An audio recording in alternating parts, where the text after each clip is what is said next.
Ibihe byiza mwese nongeye kubasuza cyane. Iyi ni Ndizi Note nkuko dusanzwe tubikurikirana, urubuga rubanyurizaho amasomo, inama, byose bigiye bitandukanye kandi bivuga ku muziki. Uyu munsi naje nanone n'isomo ry'umuziki dufite. Ndashaka kubigisha ikintu kijyanye na vibrato cyangwa se ukuntu abantu bahogoza. Abantu benshi babyita ngo ni uguhogoza. Niba uri mushyashya kuri umuyoboro, ndagira ngo nkusabe ukore subscribe kugira ngo tubashe kuba twajya tugendana umunsi ku munsi. Ikindi wifuza kuba umwe mu banyeshuri nkurikirana, ushobora kunyandikira kuri nomero uri kubona muri description, nkaba nagufasha. Izo nimero ni za WhatsApp, ntabwo ari za call. Yego, nkuko nabibabwiye, ngiye kubagezaho agasomo gatoya cyane ku muntu ushaka kumenya icyo twita guhogoza.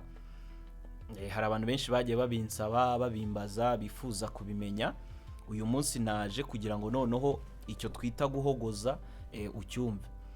Ubundi mu ndimi z'amahanga babyita vibration. Ujya ukumva umuntu arimo araririmba wenda ti amaraso ya Yesu, like that.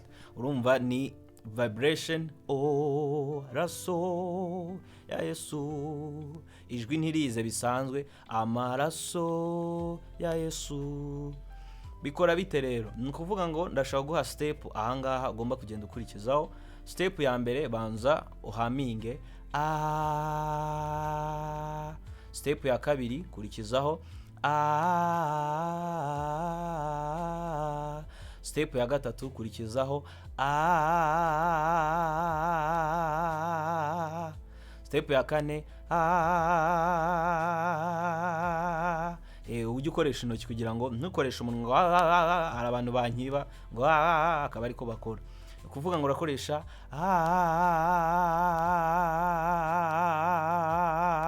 yes, ubikore nk'icyumweru cyose.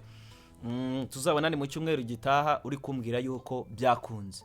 Yes, mukomeze kugira ibihe byiza rero. Karaka gasomo mbafitiye ku munyeshuri wagiye abimbaza. Komeze gukurikirana Ndizi Note, kandi wifuza kuba waba umunyeshuri, ushobora kunyandikira kuri nomero uri kubona muri description. Hashobora kuba nawe nagufasha wifuza kuba umwe mu banyeshuri mfasha umunsi ku munsi. Mukomeze kugira ibihe byiza.